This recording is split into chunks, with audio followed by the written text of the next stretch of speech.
What's going on today, everyone? Michael here. Welcome back to another video. As you can see, we are on the home screen on my PC.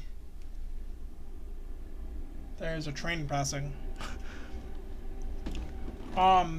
Anyways, you could probably tell by the title and thumbnail of this video what this video is about. Because I had to make a video on this. Because I'm just gonna say it right now. I like Mazdas. If you read the title, I looked at the thumbnail of this video, you know where this is going. But I like Mazdas. And that might be a surprise to some of you. Because I am a GM fanatic. I like GM products. I grew up with them, so yeah. Anyways, enough about GM. Mazda. So I had to make a video on this because the new 2026 Mazda CX5 just came out today. It is July 10th, 2025. As you can see, 3:04 p.m. As I'm filming this, I don't know when this is going to come out. I don't know when this video is going to come out. I don't know when I'm posting this, or if I post it at all. Because recently, I've been really bad at posting fucking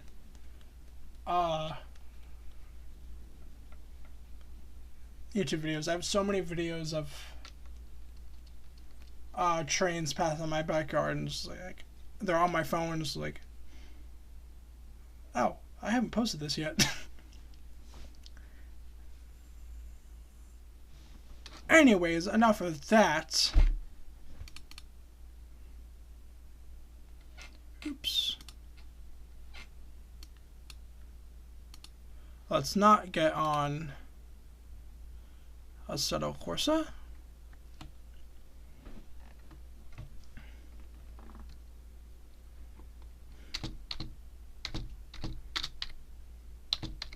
Oops.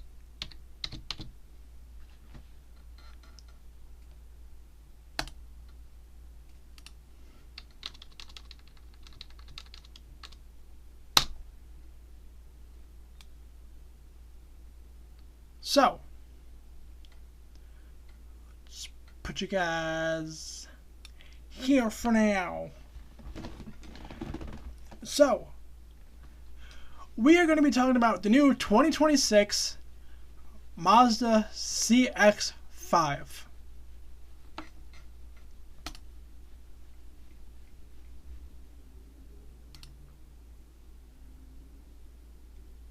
And the reason why I'm going to be talking about the new 2026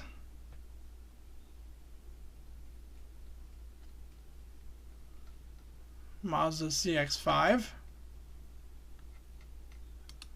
Can that be a little less blurry, please? Ah. Here we go. The reason why we're going to be talking about the new 2026 Mazda CX5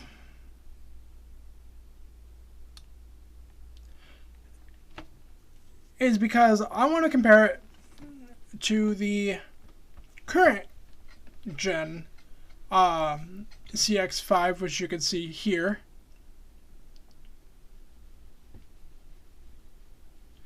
There's a lot of changes that has been done to the vehicle since, and I honestly I need to make a video. I need to make a video of this because I wanted to state my opinion. Because I've been saying for the longest time, if one of my friends or my sister or whoever brings a Mazda to me, I always said they're extremely reliable vehicles because Mazda is actually one of the most reliable new cars you could possibly buy now. That's why I like them.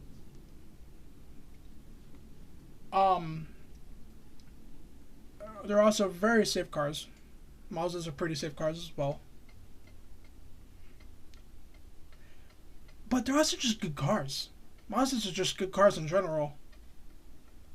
But the one thing I never liked about Mazda is their tech. And I'm not the big... I'm going to say this right now. I'm not the biggest fan of new cars. I don't like new cars. The cars that have been coming out recently since 2020. Yeah, since 2020, I've just stopped liking modern cars because all the technology crammed in them is just kind of useless. And some cars, some applications. And I've been saying this for the longest time. Mazda needs to put a touchscreen in their cars. They need to. Because Mazda's tech that's in the current CX5, which is this white one up top here. This is the current 2nd gen. Then this is the all-new 3rd gen CX5, which we'll take a look at in a minute. Can I make this bigger? No. Doesn't really matter to me.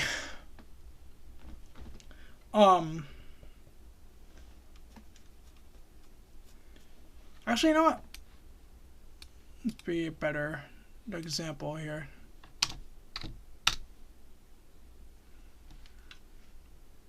Aha.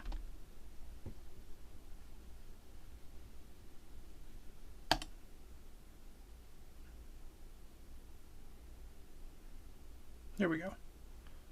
Well, that's Apple CarPlay. I don't want Apple CarPlay on the screen.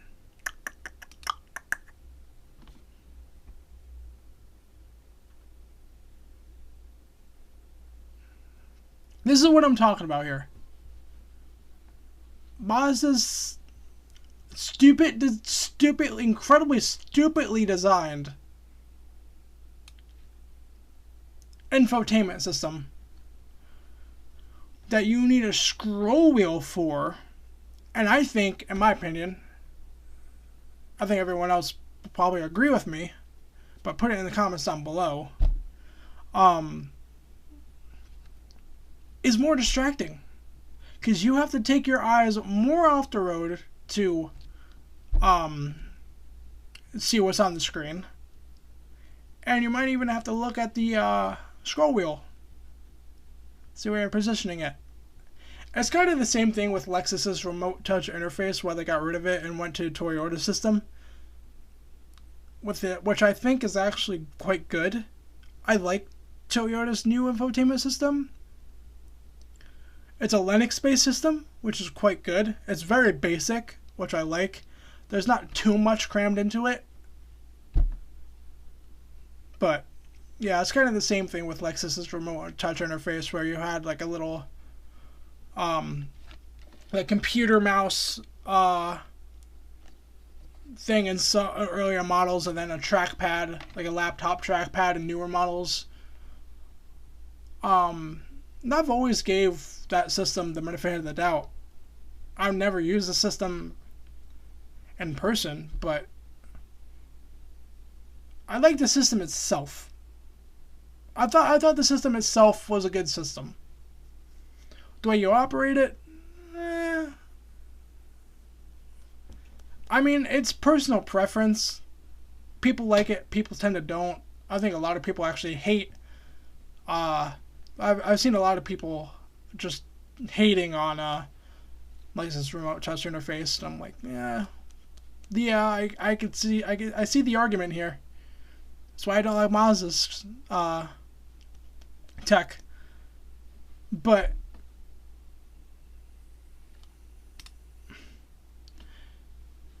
the thing here with Mazda's infotainment system is I want to go a little bit in depth into Mazda's current infotainment system that's in pretty much all their lineup besides the new 2026 CX5, which I'll get to that system in a minute. But this video is pretty much going to be talking about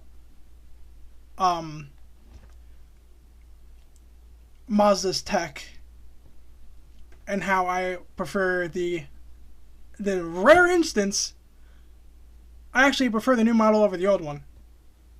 Because I like the current CX5. I like the current CX5. I think it's a great looking car. I like the interior a lot. It's just my only gripe about it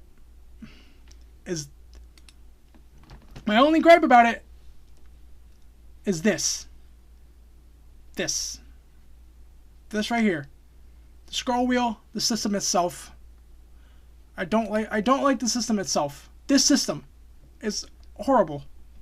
Horrible. There we go. There's a little better. There's a better picture of the system itself. This system right here is horrible. Now, I did look up. Now, I did kind of go down a rabbit hole, and I got very curious to see what software automakers use for their infotainment systems, because a lot of automakers now, like GM, Ford, and a few others, are actually Volvo. Just put them in there because, well, Volvo was the first to adopt it in 2016. Are using Android Automotive, which I like. I love Android Automotive. And if you know me, you know I like my Android stuff. You know I like Android. I'm a big fan of Android. I think Android is honestly better than Apple, but that's just me. That's just my opinion. What is an M9 passing? So, if you disagree with me there, then, well, you know, is what it is. We all have our own opinions about stuff. You might have your own opinion again with I'm pointing to the screen like you could actually see my fucking monitor the way I'm seeing my monitor. Like you're behind me sitting at my desk with me, but I digress. Anyways, if this video is a little long, I apologize. Because this is kind of like a little rant. I wanted to make a video on this. So, I like Android Automotive a lot. I think it's a well-developed system. I think it's a great basic infotainment system that a lot of automakers are adopting, and I think it's better than just designing your own software, like some automakers actually did in the past. Like Volvo, BMW, Mercedes, which are just three on name right off the bat, that I could actually name right off the bat that I know that designed their own software. Because Volvo, before Volvo, and Lexus. Let's not forget Lexus. Because Lexus's remote touch interface, I looked this up, was actually a Lexus designed system. Which I figured it was, but I wanted to know what it was based on. It was actually a Lexus designed system. Which is actually quite cool in my opinion. But a lot of people, including me now, is just like, well, Lexus wasted so much money on the remote touch interface. It's so bad. No one likes it. It's so poorly designed. Well, so is Mazda's. Let's talk about Mazda's system. Let's get to the point here. Let's talk about Mazda's horrible system that I'm trying to get at here. This system right here. I do not like it. I don't like it. I've seen so many videos. Nope.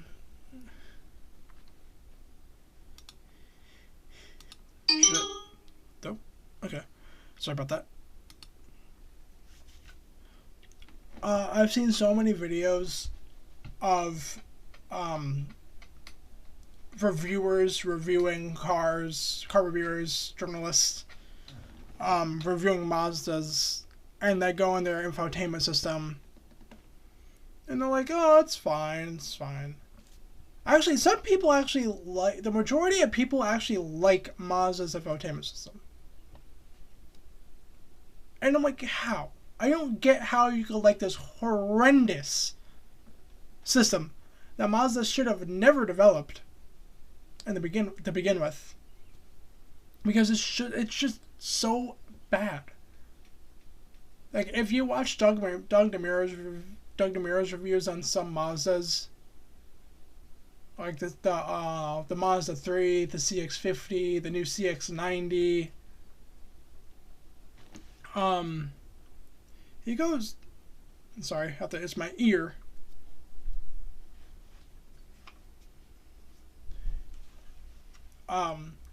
He goes quite in depth with the system, and the system is so poorly developed, so poorly designed. In order just to get to like the radio menu, you have to scroll down. Like this is the home screen of the system. You have to scroll down. It's so stupid. Like a basic function that's on the home screen of some other cars is buried in this horrendous system. So I got curious and I researched what software do automakers use for their infotainment systems. Well, I actually looked up specific automakers, and I did look at Mazda because I was curious, because their system's just, in my opinion, horrendous. And this is coming from someone that never used Mazda's system. I don't even know what it's called. I don't even know what silly name Mazda calls their system.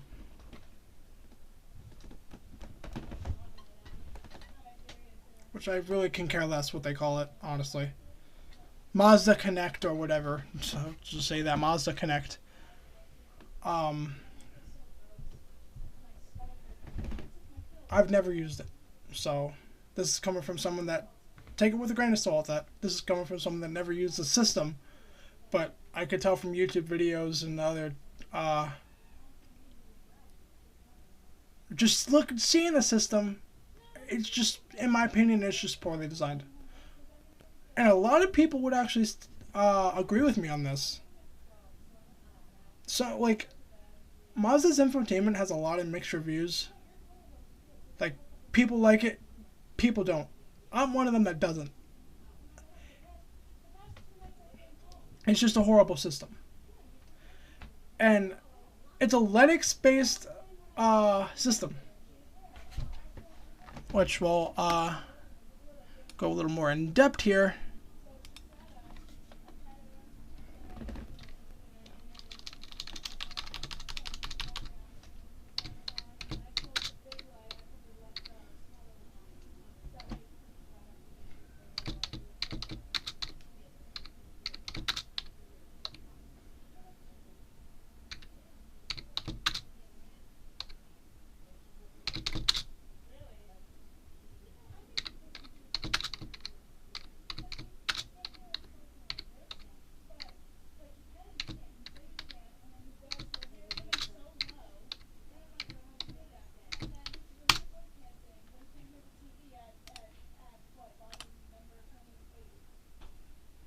Yeah. Oh, it is Mazda Connect. I didn't even know that.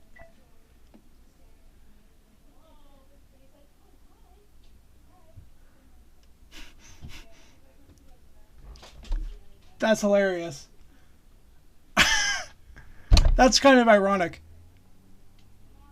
Because I was like, I'm just gonna call it Mazda Connect just because it's easier, and I don't know what they call. I don't know what they call their system. They call it Mazda Connect. It's actually called Mazda Connect. It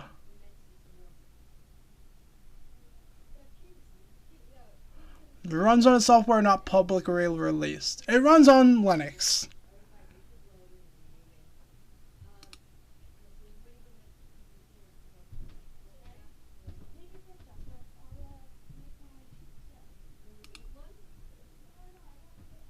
It runs on Linux. Because I did look this up before and it said Linux.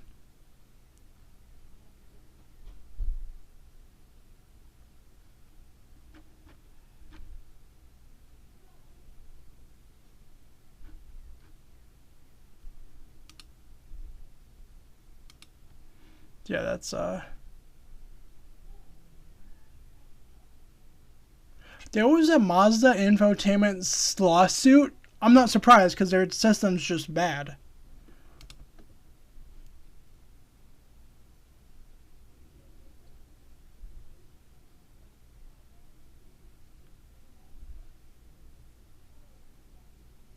Oh yeah, that's a thing.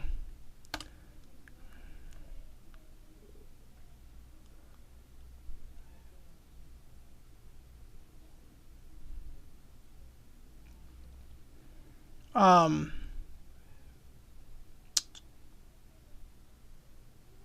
it's a Linux based system.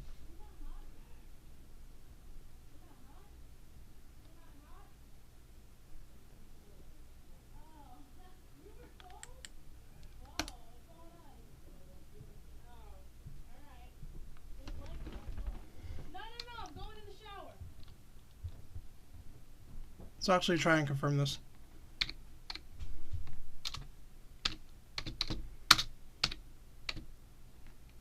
Oops.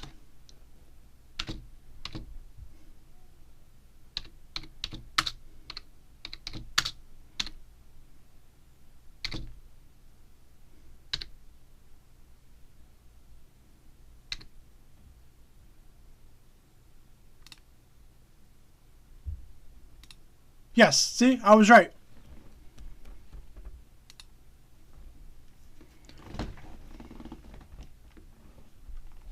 I was right. Mazda's current infotainment system is a Linux-based software infotainment system. It is specifically a member of automotive grade Linux, or AGL. And it's so poorly engineered. I can't talk tonight. A lot of other automakers use Linux. For example, I'll give you the best example of a Linux-based infotainment system. Toyota. I'm not the biggest fan of Toyotas. I'll just say that right now. They're amazing cars. Toyotas are great cars. Also one of the most reliable cars you could possibly get nowadays. But I just don't like what they're doing with their lineup. It's just like they're following the trends of other automakers, and I think it's just kind of stupid. Like putting a V6 in the Tundra, putting a 4-cylinder in the new 4Runner. Not my cup of tea. But what I do like about new Toyotas is their infotainment system, which is a great what's the word I'm looking for here? A great version of AGL, automotive grade Linux. Toyota's infotainment system is a Linux-based infotainment system, and it's fantastic. It's great. Like, it's very basic to the point where they haven't really crammed anything useless into the system. Like, Toyota's infotainment system in newer Toyotas is literally Linux. Like, I don't even think they have their own skin on the system. I think it's just base automotive grade Linux. And Lexus is using that same system, and I think it's fantastic. Now, Toyota's gauge cluster screen needs a little bit of work, but other than that, I think Toyota's Linux-based system is amazing. Would I like Toyota to adopt Android Automotive? Yes, I would. I think it would be a little bit better, but that's just me because everyone else is adopting Android Automotive.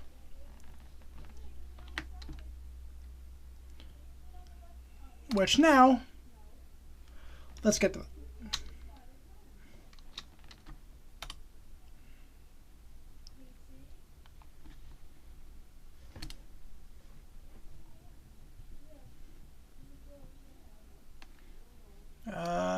need a better photo. I need a better photo.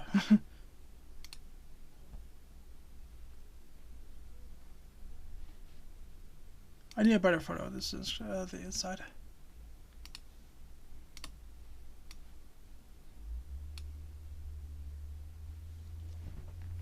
The inside here.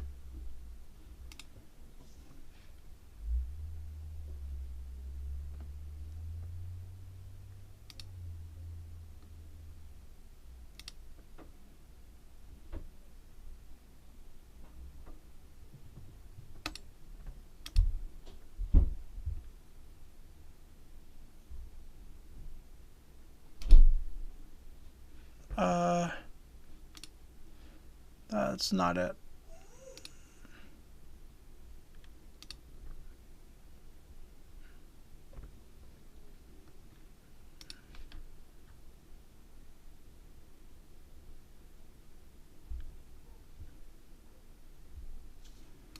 Let's go on, was a car and driver real quick.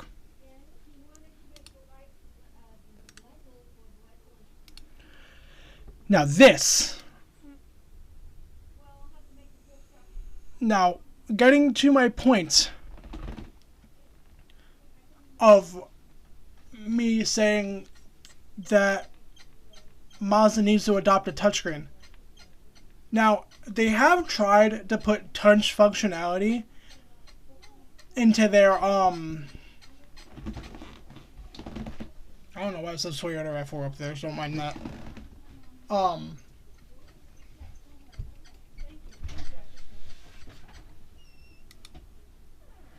Sorry about that. Anyways, continuing.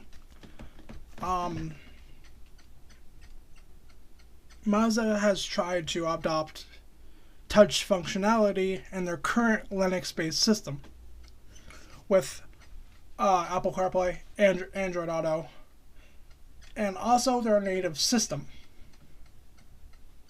They did put touch functionality into that system, but only when the car is in park, which I think is where Mazda kind of just screwed up in general, because it's just stupid. Just why would you do that? Like, it doesn't make sense to me why, like, Android Auto and Apple CarPlay are specifically designed for touchscreen functionality. Those two systems, well, systems. The other are systems, kind of. Android Auto and Apple CarPlay are specifically designed for touch functionality. Most new cars have touchscreens. Apple CarPlay, Android Auto, they're specifically designed for that. So Mazda was like, okay, well, the Android Auto and Apple CarPlay functionality of the screen, let's just make that touchscreen. So they did. Then a lot of people were like, why don't you just make the native system touchscreen? It's a lot better. It's less distracting. Which I agree. So Mazda was like, okay. And they updated the screen, or they updated their system in newer models. I forget when this started, like 2022, 2023. I think it's when they started adopting this. Because the older ones, you still have to use the scroll wheel for Android Automotive. Yeah, for Android Auto, Apple CarPlay. Which is ridiculous. I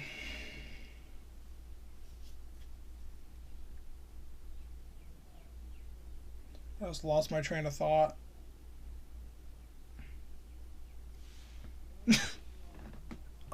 Jesus, lost my train of thought. What was I saying? This happens all the fucking time. I swear, bro. Oh, yeah.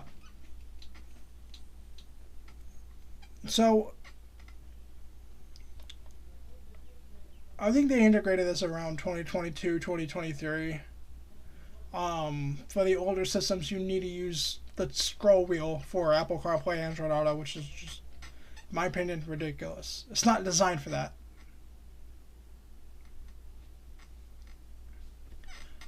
And the only way to get Mazda's native touchscreen, the only way to get Mazda's native system in touchscreen mode is physically putting the vehicle in park. So I was hoping, so then it was like, yeah, because I heard about that and I'm like, all right, well, at least they're trying, you know, at least they're trying to do, at least they're trying to integrate what some of their customers want. It's like they're trying to actually like appeal to the consumer and actually give them what they want, like a touchscreen. Because Mazda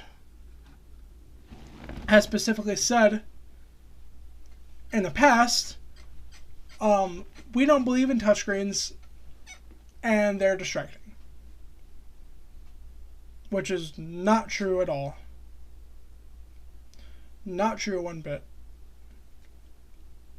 I think a non-touchscreen is actually more distracting because you actually have to take your eyes off the road for longer and actually look to see what you're doing. And yes, I mean, I do agree on touchscreens in cars is dangerous to a degree. To a degree. Because a touchscreen, it's literally in the name. You touch it, something happens. A touchscreen, you tap it, and it does what you want. Like if I'm driving and I want to, I'm in the radio section of the screen, I want to change the station. Tap it, it automatically changes. I don't have to scroll a wheel or anything. Or if anything, I could just do it from the steering wheel. But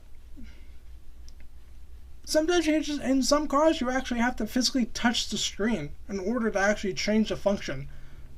Like climate control. This is another point I'm going to make here. Don't mind the diesel.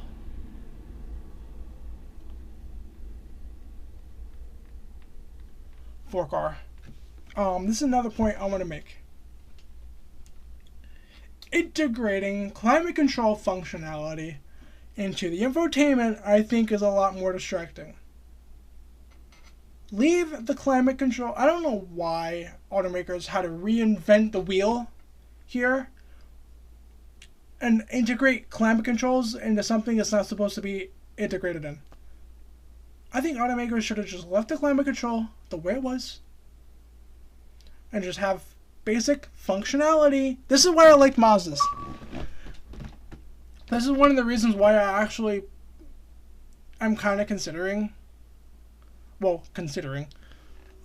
This is kind of one of the reasons why I'm looking at used Mazdas. Because I've looked at used Mazdas in the past and they're cheap. Like, I could get a used CX5 for like, 18, 19 grand if I wanted to. I don't have that money, but I'm just saying, like, used ones are cheap. And what I liked about newer Mazdas was they never integrated the climate control into their horrible system. Like, that would have just probably just, like, completely just,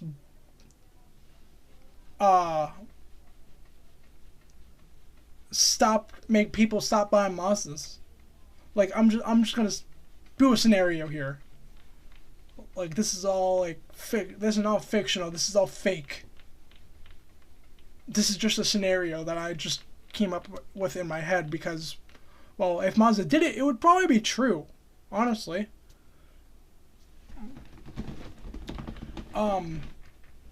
If Mazda did integrate what they did with this, but that's besides the point. We'll get to that. If Mazda integrated the climate controls into their current Linux-based infotainment system, which is just horrible, I think people would have stopped buying Mazdas because the system is just poorly designed, poorly engineered and it wouldn't work. You would probably have to go through so many menus just to get to one climate control functionality. So that brings me to the point on why I don't like automakers cramming climate controls into center screens, because it's just not useful. And Mazda's doing this with the new 26 CX5, which I'll get to in a minute. But but here's the thing. Some automakers need to take a page from other automakers, like Volvo. I honestly think Volvo does the best at integrating so much stuff into their infotainment system, because number one, Volvo's infotainment system is Android Automotive. So you have pretty much everything on your phone you have in your car. Like Google Maps, Google Assistant, Google Play Store, Spotify, YouTube, and other stuff. But Volvo also, okay, I'll just say this now. I don't like the vertical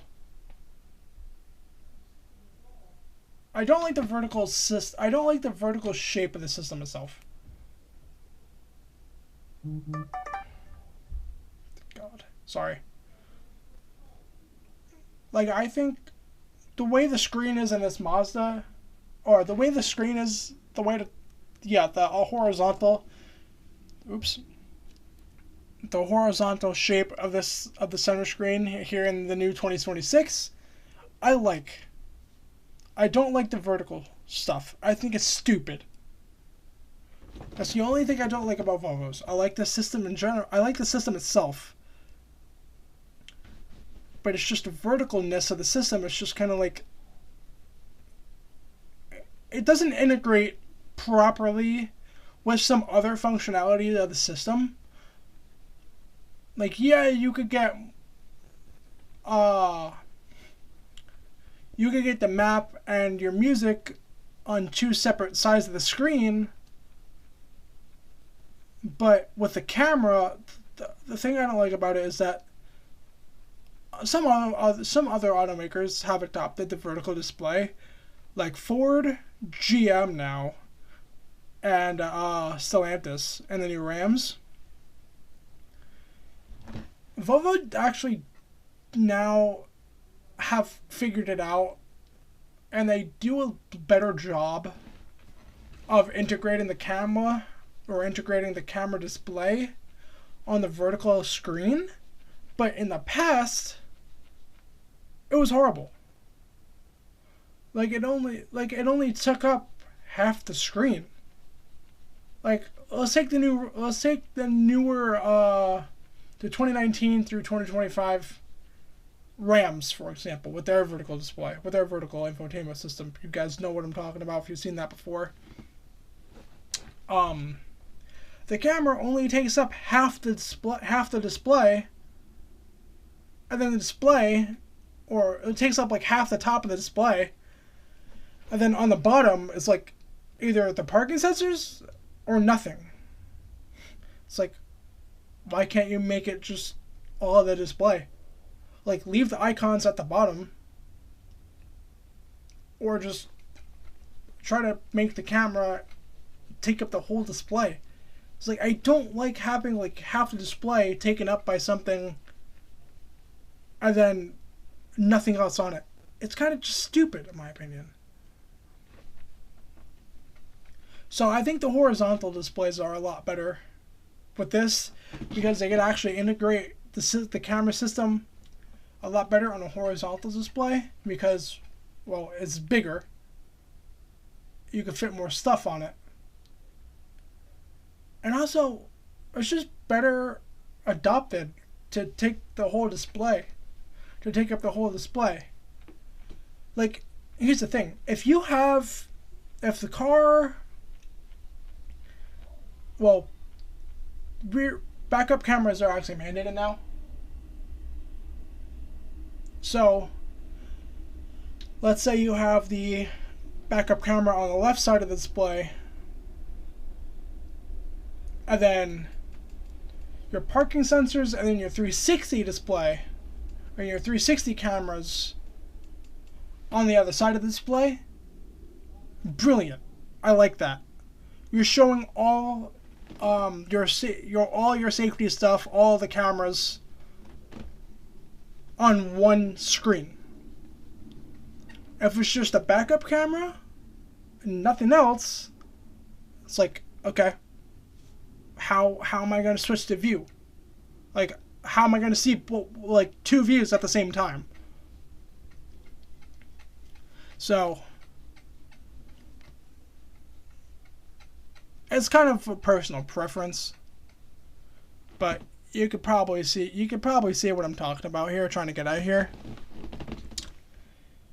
But this also brings me to my next point, where some automakers integrate stuff better than other automakers. Like my Volvo example, their infotainment system, Google Android Automotive. Volvo, I think, integrates the climate control better than any other automaker right now into their system, because it's always at the bottom of the screen. It's always at the bottom. It's not in a separate menu like some other cars. Excuse me. It's always at the bottom of the display, and the temperature is always there. Like, you go into the radio tab or another section of the screen, the climate control is always going to be at the bottom of the display. So you could tap the temperature readout, and it'll just bring up everything, like where to adjust the fan, the temperature, where the air is positioned, your heated and ventilated seats if the car has it.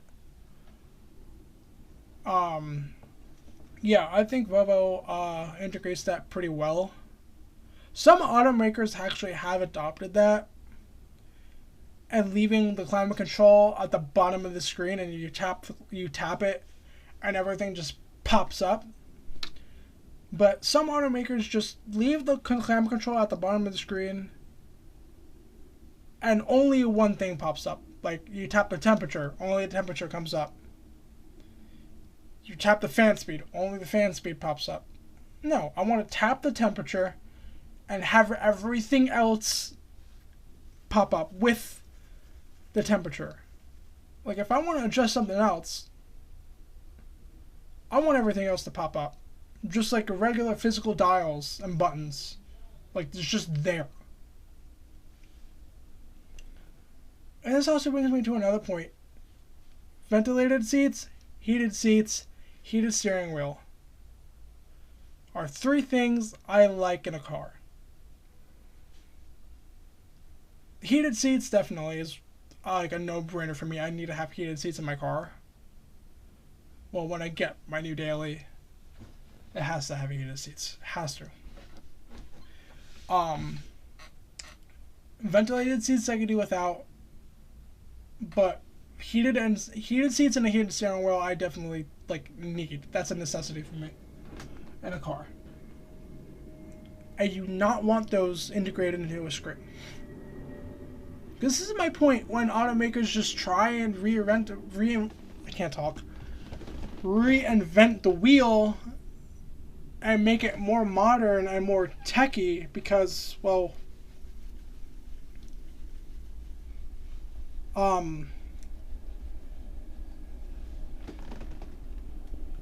lot of people like technology. I like tech. I'm not great at tech. I'm not technologically advanced like some other people. But I do like tech, and I do kind of like... well, I'm not the biggest fan of integrated software into a car. I don't think it goes well. I don't think software in a car mixes the greatest. Because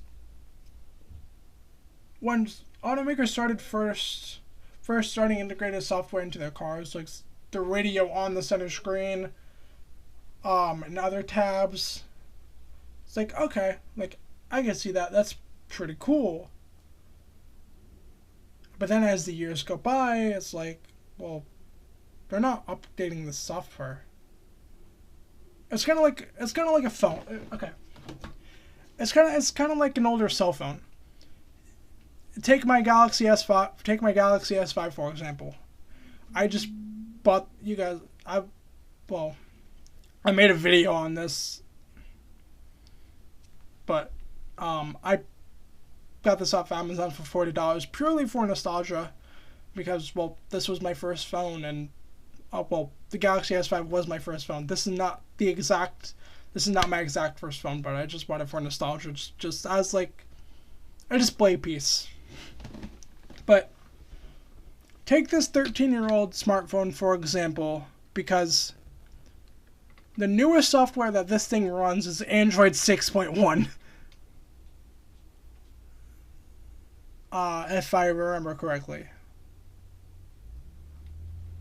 And it's not supported anymore.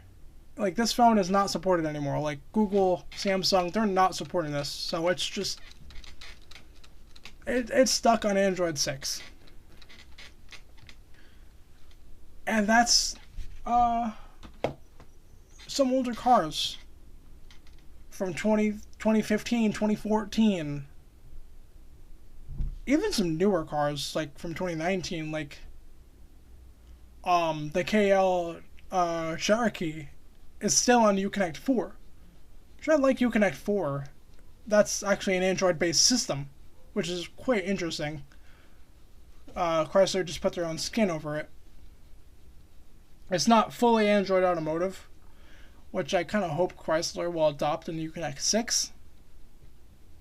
It's not fully Android Automotive, but it's Android-based, which I like. I like the system. It's very basic, kind of like Toyota's Linux system. Very basic. But the thing is,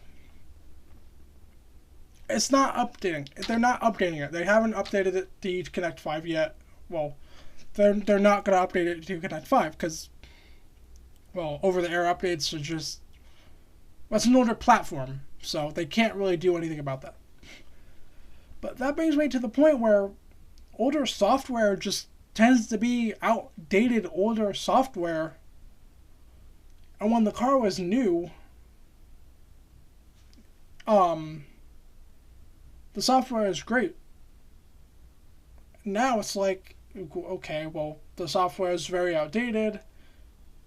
And sometimes older software tends to be very buggy and laggy. And that's just the norm with software in general. Like, if you stop supporting the software, it's gonna get buggy, it's gonna get laggy. It's gonna be outdated. And then the new stuff, it's gonna have the newest version of that software. Like Uconnect 5, to be like, and they have over-the-air updates, and it's like, okay. Psst. Good.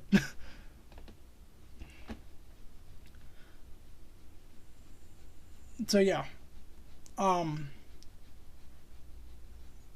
But that also brings me to my so what I was saying. If you integrate climate control functionality, heated seats, ventilated seats, heated steering wheel into the center screen, I want to just tap it like a button. I don't want it to be 2 steps. I don't want it to be 3 steps. 1 step. You bring up the heated seat menu. Okay? Like, Volvo does this pretty well. On some of their cars. Well, I think most of their cars in general, but some of their newer cars actually have lost this functionality where it's actually more than 1 step now. You tap the heated seat icon. I would like it to bring up the heated seat, heated steering wheel, and ventilated seat if the car has. and all the levels. Like, I just want to tap the seat. It brings it up a level. It brings it down a level. Just like a button. Just like a regular... just like a regular button. Like this. Like a regular... Take my ceiling fan remote, for example. Like, I tap the button, my light comes on. I tap the button again, my light turns off. If you integrate it into a screen, I want it like that. Like the KL Cherokee, for example. My mom has one. It's a great car. Extremely reliable, for those wondering. Very reliable car. So, take that with a grain of salt, but it's actually been very reliable. You turn the car on, you hit the power button for the screen radio, and not a menu, but this like warning comes up, because I think it's mandated for all cars to have that warning when you start it up.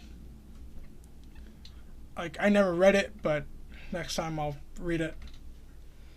But to the left and right of that little warning is the heated seats. You tap the heated seats, it's on.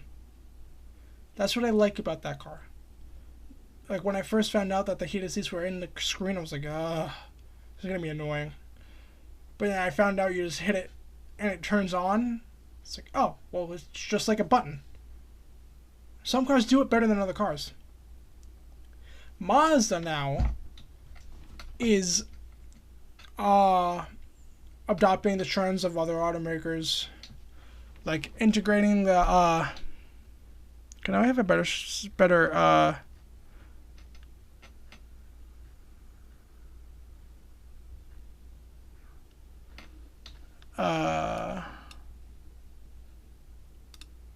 can we have a better picture of the screen here?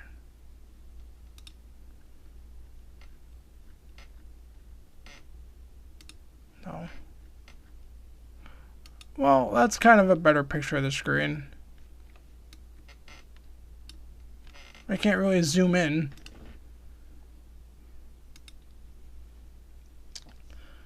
But, as you can see at the bottom of the screen, it does have the climate controls. I don't know how well Mazda integrated this, because the car was just released today. So we'll see how well Mazda integrated this, with more reviews coming out in the future. But this right here, Mazda center screen, is Android Automotive. It's Google built in, which I love. I honestly applaud Mazda for actually putting a touchscreen in the new CX5, because this is what I was hoping for. Like, I didn't want to get my hopes up too much on the CX5, because I was like, it's probably going to be disappointing. It's probably going to disappoint me like every other car that came out in recent years. Like the new Colorado and GMC Canyon, I was kind of disappointed in that, where they have a 4-cylinder instead of keeping the tried and true 3.6 liter V6, which I don't know why a lot of people hate. It's a very reliable motor, so whatever. That's a story for another time. Just like how people hate Jeeps. I'm like, well, have you owned one? No? Well, okay. You shouldn't be talking. But that's another point. I don't own a Mazda. And I'm talking trash about their current infotainment system. I mean, well, here's the thing. Well, I can because, well, a lot of people hate it. A lot of people like it. It's kind of one of those things where it's like, if you don't like it, okay. If you like it, cool. Like, okay. We all have our own opinions. Like, an opinion's an opinion. Can't really do anything about it. I'm just saying my opinions on what I like and don't like about new Mazdas. Just new cars in generals. New cars in generals. That's, yeah, okay. New cars in general. Because I got home from hanging out with a friend of mine today. And I saw on Instagram, or was it Instagram? Yeah, on Instagram, the front end of the new CX5, and I'm like, wait, today is the 10th. They revealed it. So I instantly went to YouTube to see journalists, what they think of it, and the press photos, press release, and stuff like that. Just people talking about it. And they got to the interior. And the first thing I saw in the interior is that center screen. I'm like, and I paused the video.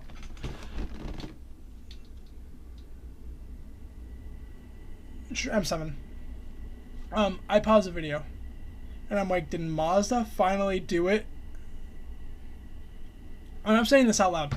I'm in my room. I'm saying this out loud. I'm like, did Mazda finally do it? And Mazda finally give in and give us a freaking touchscreen. I unpause the video. Like, it's a 15.6 inch optional touchscreen. And I'm like, yes, finally. And then they were like, it has Android Automotive software. And I'm like, perfect. That's where I started clapping, and I'm like, finally, yes, Mazda did what I wanted them to do. They gave a touchscreen, and they gave the best automotive software out right now, Android Automotive. And don't mind me moving around in my chair. I can't sit still, so if I'm like this for the whole video, just, it's whatever. Don't mind it. Anyways, they finally did what I would have liked Mazda to do in the past. Give it a touchscreen with the best automotive software, Android Automotive. Yeah, they could have done Linux again, or Toyota's version of Linux, but I think Android Automotive is just better. So they did the right thing, and they actually did what the consumers asked for and gave us a touchscreen. And this is one of the reasons why I just like Mazda in general, is because Mazda slowly tries to adapt their consumers. Like, okay, what do our consumers like? What do they don't like? They finally figured out that some people do not like their rotary dial horrible system. So they're like, okay, well, for the 26 CX5, let's just put a touchscreen in it. And they did. Because the Mazda, what is it called? EZ6? Or the electric Mazda 6 that's only for the European market has a similar touchscreen to this. And I saw that and I'm like, wait, didn't Mazda say they don't believe in touchscreens? So why are they putting a touchscreen in a European car and not adopting that for the US market? And I know the European and the US market are very different when it comes to regulations and stuff. The European market is actually less strict when it comes to regulations. In some cases in the European market, some are stricter than others, but the US market is just a very strict market in general for cars, because for regulations, because there's a lot of safety stuff that's mandated, like reverse cameras and all that shit, safety features in general, and stuff like that. It's like an automaker has to change the car specifically for a market, for like different markets. So I guess Mazda did their homework and actually found out what people like and don't like about their cars. Touchscreen, baby. I applaud Mazda for this. I really do. Because my only gripe about Mazda was their tech. I've been saying this for the longest time. But also the new I wanted to talk about the new CX5 in general and just get the tech stuff out of the way. We're over with the tech stuff. I'm over ranting about new car technology and how it's kind of just a hit or miss in my opinion. Whether you like it or not, it's whatever. It's personal preference. I wanted to talk about this car in general because the new CX5,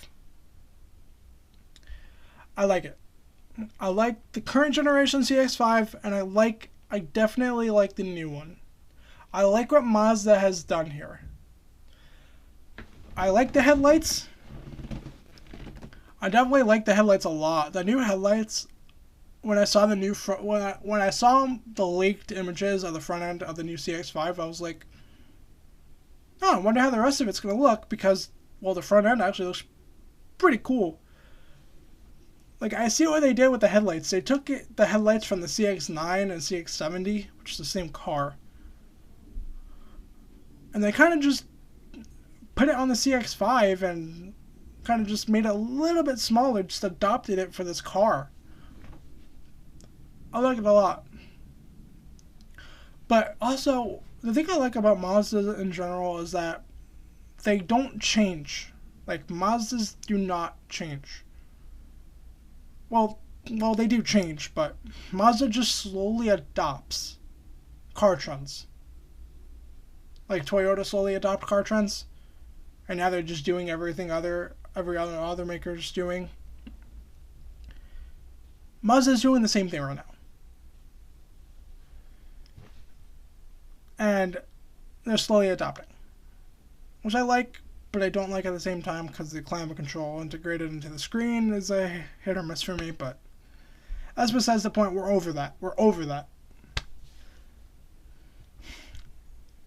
This is more of a facelift than an evolution of the CX5. And yes, it is an all-new CX5. It's an all-new, fully redesigned CX5. But Mazda kept the stuff that people liked. And they changed the stuff that people don't. They changed the tech. Changed it to a touchscreen. We're good. We're good with that. Okay? They changed the front end. They had to change the front end.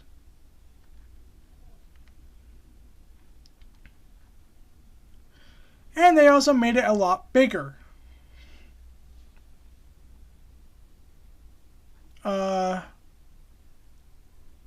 it say?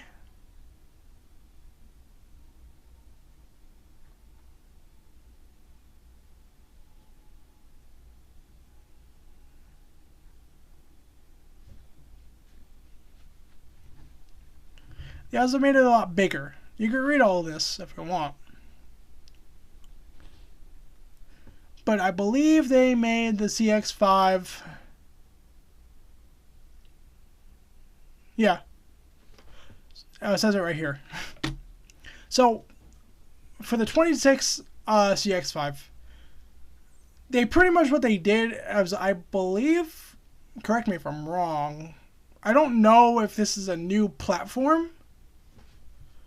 And I don't know if this is an all-new platform for the CX5, or is the current platform that the current gen rides on, and they just stretched it, or if it's an all new platform and they just made it bigger. I don't know.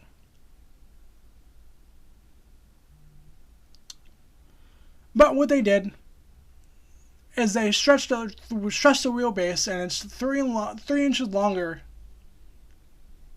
than its predecessor, which translates to more interior space. And as you can see, this is the new side profile. This is the side profile of the new CX5. I quite like it. I think, honestly, what Mazda did is they made it a lot... Well, it's still definitely like a round... It's definitely a crossover. It's definitely a compact crossover. Like, you could tell that's a compact crossover. But I think Mazda... The previous gen CX5 was nice. Very nice. I like it. But it was also just too round for me. Like the shape, like the overall just shape of the vehicle, like the overall body shape of the vehicle was just too round. It was kind of just like the CX5, well, the previous CX5, the current gen right now, the 2025, or the 2023 to 2025, well, 2022 to 2025 CX5. It's been like this for a while. Well,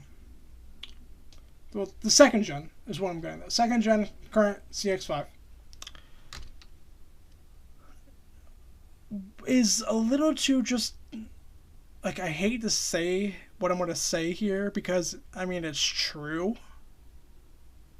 But it was just the way the vehicle, the body lines of the vehicle look. The current CX5 is a little too girly. It's a little too girly of a car. And, I mean, that's a good thing. I mean, that can be a good thing, depending on who you are. And if you like the CX5, well, you like the CX5. I like the CX5 too. Like, I'm not afraid to say it. I think the CX5 is one of those cars where it's like, it's a guilty pleasure car for me. It's like, yeah, I like Mazdas, but I'm not the biggest fan of new crossovers. But I like the CX5. I think the CX5 is a very nice car. It's very reliable. It has it has nice features. The tech is definitely hit or miss in the current gen. But a lot of people are like, oh, you get used to it, you get used to it. And it's like, okay, well, yeah. You obviously do get used to it. But it's like, I would rather a touchscreen. And I would rather the system be a lot more intuitive than it is. It's the same reason why I prefer Android over Apple. I think Android is a lot more user-friendly than iOS. That's just my opinion. That's my take. You guys can say what you want in your comments. Like, state your opinions in the comments. What you like and dislike about Mazda. What do you like about the new CX5? What do you don't like about the new CX5? What do you like and dislike about the current generation CX5? Do you own the current? Do any of you can own a current gen CX5 and actually like the Linux-based non-touch infotainment system that's in the current vehicle, or the current CX5?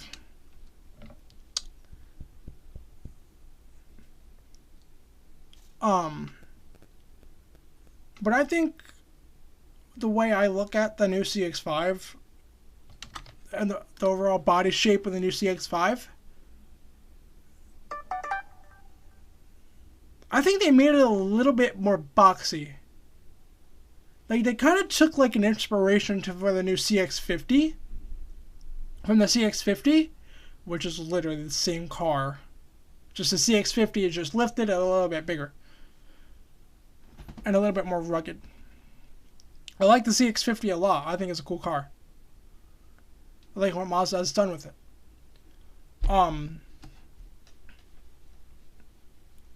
but it's just other stuff that I just don't like about the car. Which I'm not going to say because we're over that. We're over the tech point of the video. I think they took inspiration from the CX50 and made the CX5 a little bit more boxy. They didn't make it more rugged, which I like. They kept the street presence of the CX5. They kept the street appeal of the CX5. I like that. I like that a lot. Like, they have two models of the same car for two different people. Like, if you're an adventure type person, get the CX50. If you want to go on long road trips and get a daily driver, there's a CX5. I tend to like the CX5 a little bit more than the CX50. That's just me. Well, the CX50 is a lot more expensive too. That's one reason, but that's besides the point. I think, well, this portion of the vehicle is where I'm trying to get at here. Like where the rear door is, and then the rest of the vehicle, the rear overhang here, they made it from the bubble shape that it was. I think they made it a little bit more boxy, which I like.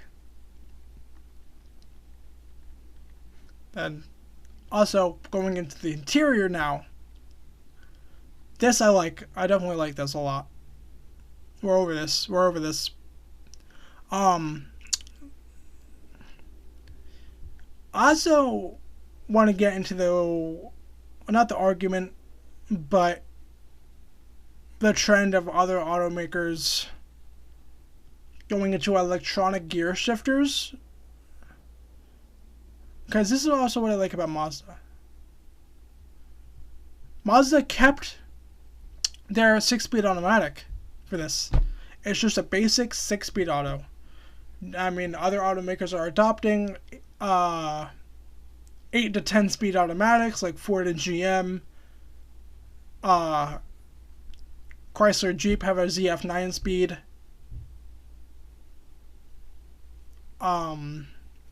Mazda's just staying tried and true.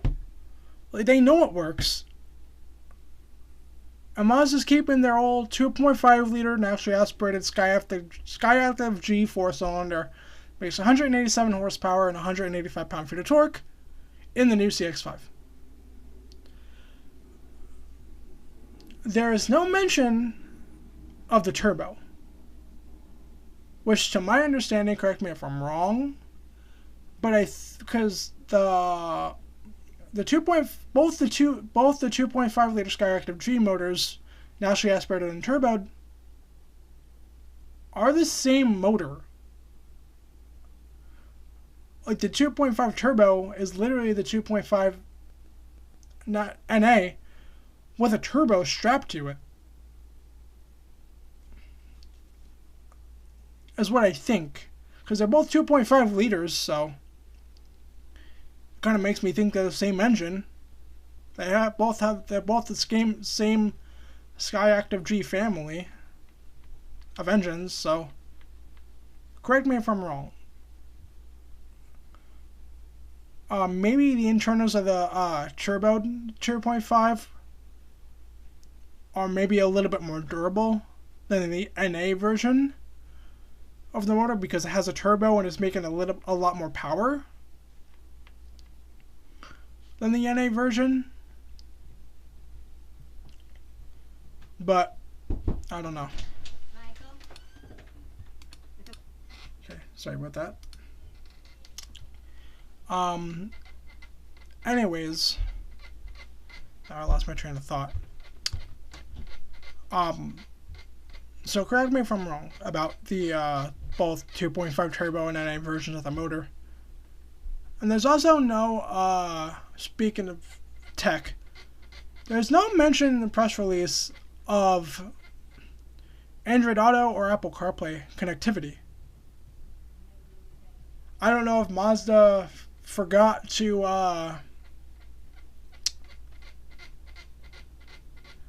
say that, or because one other journalist, I'm not an automotive journalist, I just want to state my opinion of the vehicle itself, Mazda itself. So I wanted to make a video of this.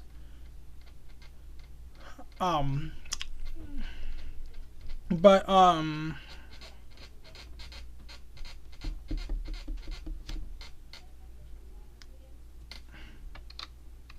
need to clean my keyboard. What am I trying to say here? It's my ADD running rampant.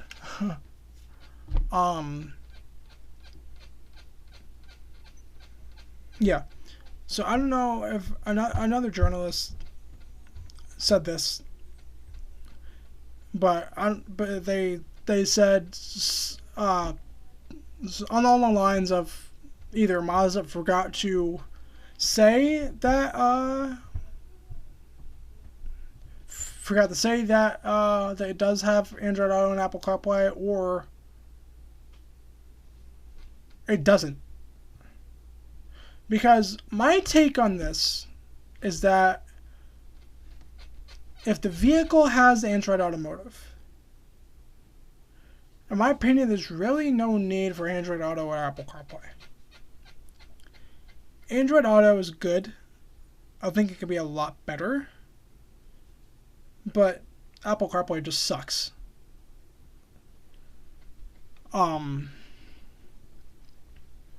But if the car has Android Automotive, I don't think there's a need for Apple CarPlay or Android Auto. I don't think there's a need for that, because Android Automotive is literally Android designed for automotive use. So Google's taking their software from their phones, integrating it into the cars, like adopting it for automotive use. It has Google Maps, Google Assistant, the Google Play Store, so you could get Pandora, Spotify, SoundCloud, you name it. Anything I have on my phone, you could get in the car. So Android Auto, Apple CarPlay is no use. But people also like Android Auto and Apple CarPlay.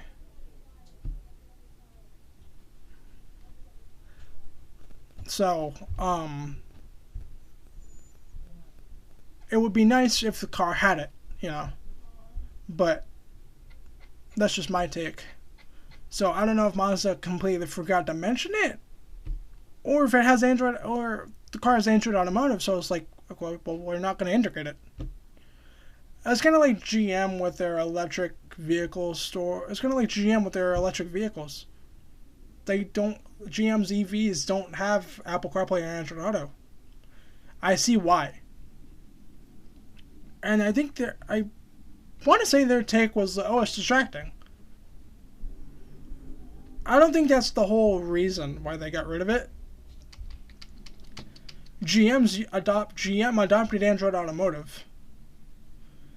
So anything your phone has, the car has. Spotify built in, Google Maps built in, Google Play Store, YouTube, you know. And you could only watch YouTube while the vehicle's in park, which I think is smart. That I like. But because you can't really watch a YouTube video while you're driving, that's just stupid. So it will lock you out of YouTube when you put the vehicle in drive. I don't know if that's for all new vehicles that have Android Automotive, or if that's some, but I think it might be like mandatory that the vehicle will lock you out. I have to look that up.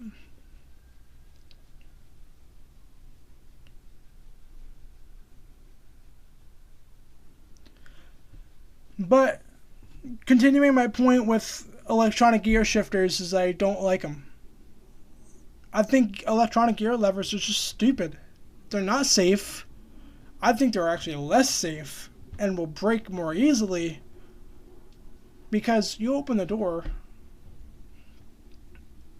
on a new car with an electric gear shift or an electric shifter, like a rotary dial, button, which I hate the buttons.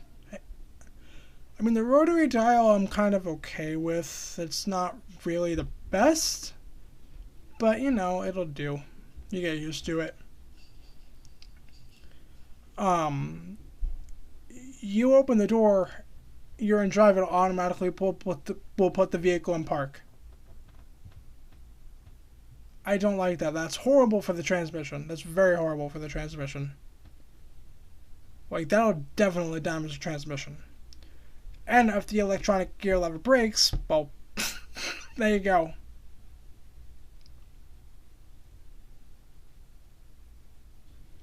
I'd rather put the vehicle into park myself and use a physical lever like this. This is what I like.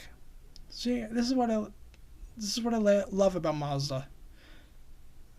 Mazda's one of those automakers where they know their customers. They know their customer base. They know what they like. They know what they don't like. They're not adopting an electronic gear lever. Yeah, it might be cheaper. Like, it's cheaper to integrate everything into the screen, like climate controls and stuff. I see why they did that. They have room right here for physical climate controls, but I digress. They did what they did.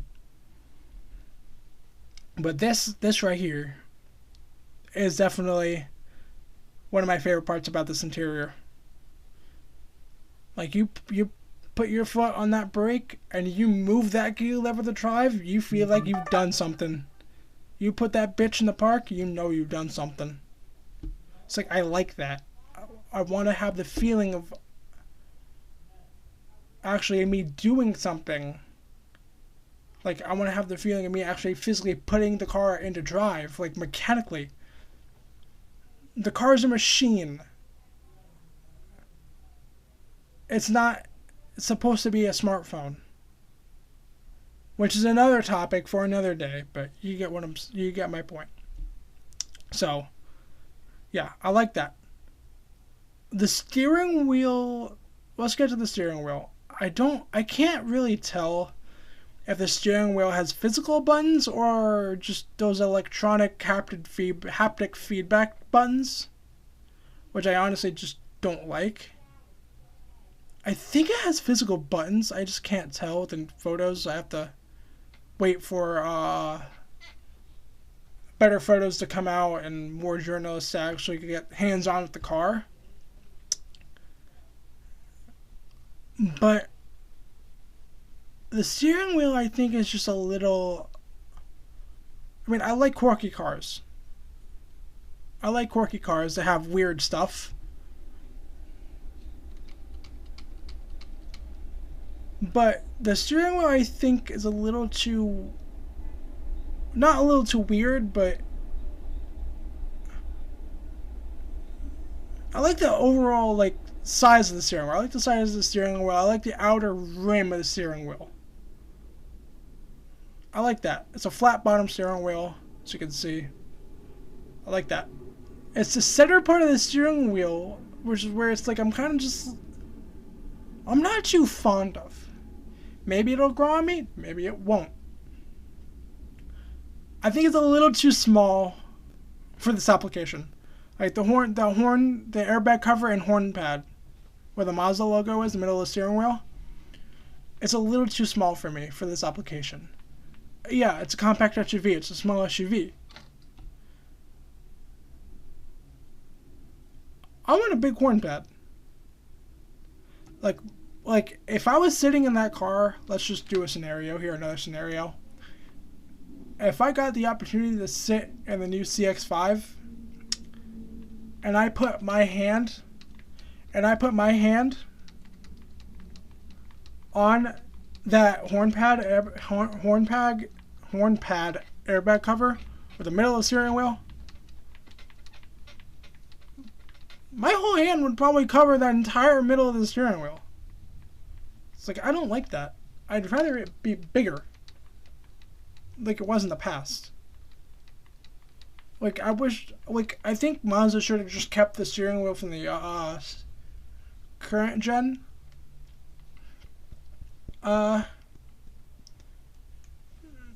CX5, but that's just my opinion on that.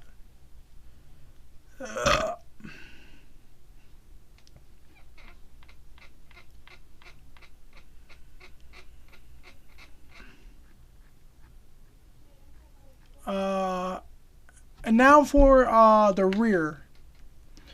I have to get a better picture of the rear of the car.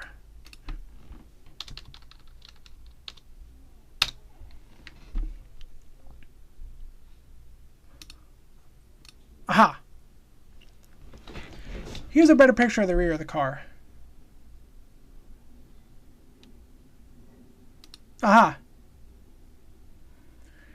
Here's the new rear end of the new here's a new rear end of the new CX5.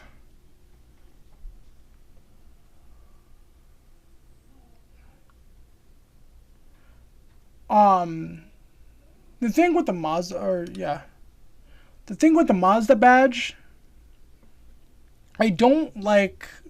See, Mazda. This is like adopting stuff automakers are doing, where they're putting they're spelling out the brand name on the back of the car, and it works for some cars. It works for some cars. Like, if the brand has a specific logo, like Mazda or Toyota, it's not going to work. But if the brand does not have a specific logo, and the brand's logo is just the name spelled out, like Jeep. Let's take Jeep, for example. Jeep's logo is just Jeep spelled out. Well, technically their 7-slot grille is their logo, but they spell out Jeep on their cars. That's their logo. It works for Jeep. It works on the back end for Jeep because that's their logo. They have to physically spell that out. Mazda has the Flying M logo. They have this. This is Mazda's logo. So it kind of just it doesn't work. Like Lexus. Lexus has their L logo. They're also doing this with a few of the newer cars. It doesn't work. In my opinion, it does not work.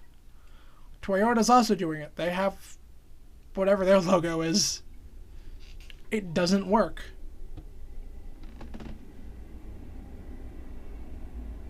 Also, take for another example. GMC. GMC is literally GMC's logo. It works for them, because that's their logo.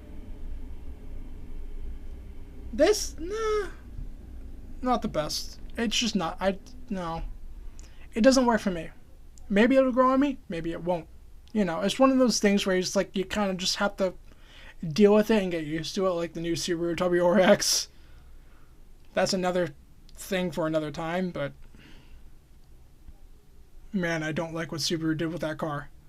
It's definitely, I will say that the new WRX has definitely grown on me, but it's just the plastic fender liners that is just, no. It's a little too boxy of a car. I'd rather a Legacy. I'd rather a Subaru Legacy. That's just me. But, oh yeah, Subaru also has a vertical infotainment system, which I don't like. But that's besides the point. And also, the new Outback is another video for another time. Because now that I'm making the video on the CX5, I might as well just deal with the video on the Outback. But we'll see about that.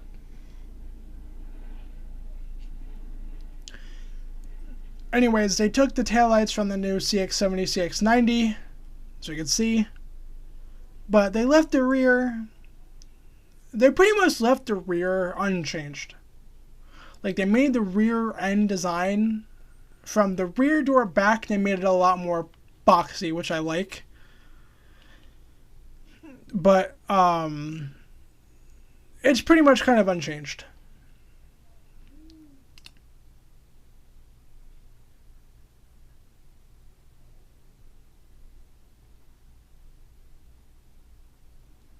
But yeah, that's the new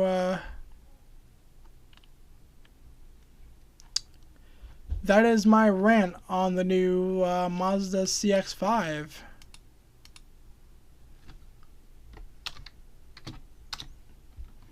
Right here. So you get a rear end shot of the 2025. Yeah, see? Here.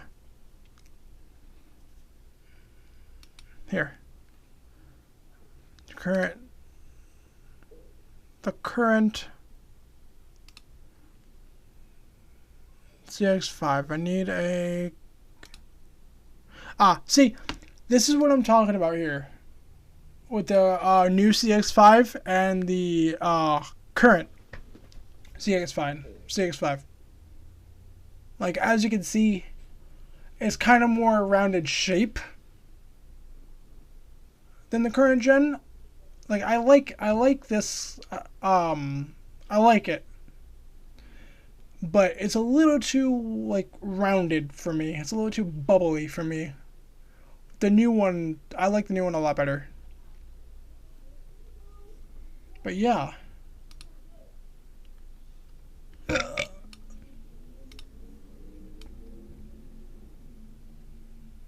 That is my take on the new Mazda CX5. That's what I think about the new CX5, what I think about the current gen. Let me know if you want me to do more videos like this. I haven't really done a video like this in a while, talking about a new car. But if you want me to do more, please let me know in the comments, because I would kind of like to do a video on the new Outback, because that's a whole nother topic. But yeah, set your opinions down below what you think of the new CX5, and I will see you on the next one later. How long is this?